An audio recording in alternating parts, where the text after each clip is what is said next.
and welcome to another Coffee with Kilroy, where this week I'm drinking coffee and continuing my coverage of D-Day week. And the way I decided to cover D-Day week is through the 5 for Fighting series of games, or the 5 for Fighting series games that is portrayed by 5 postcard games that were published by LPS Inc. And designed by Paul Rohrbal. So far, I have covered Utah Beach, Omaha Beach, and now we're up to Gold Beach, which is number, as you can see here on there here, number 23 in the 5 for Fighting series games. Now, these are postcard games, and I'll put a link to all the many postcard games that I've covered on my Coffee with Kilroy's. So if you've been following along, you've seen a lot of postcard games, and you've probably drank a lot of coffee if you've been drinking with me. As a postcard game, the game itself is contained on this little postcard. And you have the map on the front, you have your counters along the side that you need to cut out, and then you have the rules on the back. So everything you need to play the game is really self-contained here, except for you're going to need to have some dice and a deck of cards. This is the key mechanism here is a card draw, which that will determine your activations, and it will also affect your combat as well. You'll draw cards to affect combat. The combat itself is relatively simple. You have attack factors and defense factors on the counters, and then the card itself will add a modifier, and there's also terrain modifiers depending on what terrain you are in, and that's right here on the card.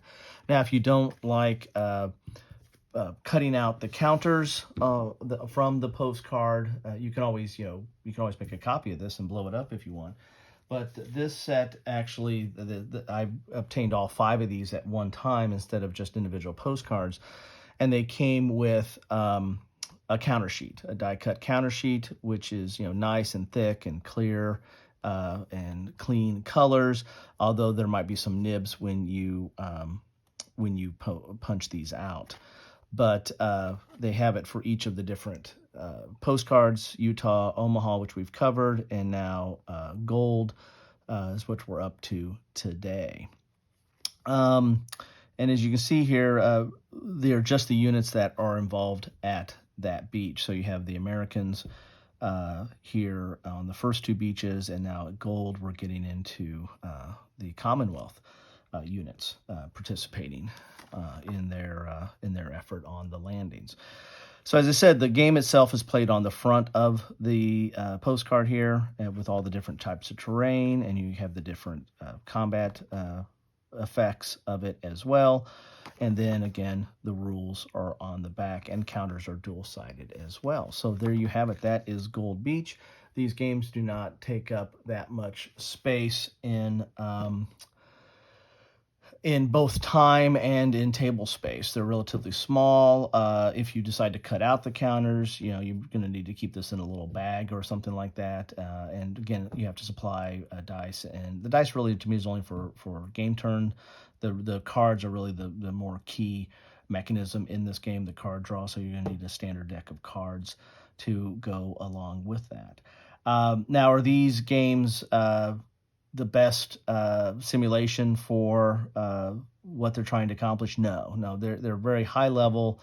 They're giving you a feel. You're getting some knowledge and understanding of the units that were involved, the specific units that were involved, some of their capabilities, some of the terrain that they were dealing with.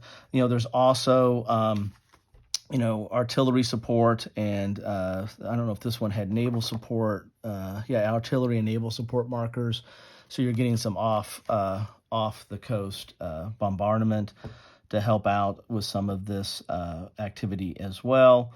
And so you get a high level view or feel of this conflict in not a very long period of time. I mean, these do not take that long to play, and in that regard, I kind of like them. I like the portability, the small footprint, and their ability to convey some key concepts without taking too much time to get into. Anyway, that's what I have for you today. The Gold Beach Landings in my continual coverage of D-Day week. Love to know your thoughts on any of these, on any of the games I've covered, or any of the ones I've covered this week. Or, what are your go-to D-Day games? I'm going to hopefully be doing a deep dive later this week to cover, some of my D-Day offerings and talking about that. But I'd love to know your thoughts on which games that you go to and what you like to play to get a better understanding of this engagement. Anyway, enjoy your coffee and have a good one.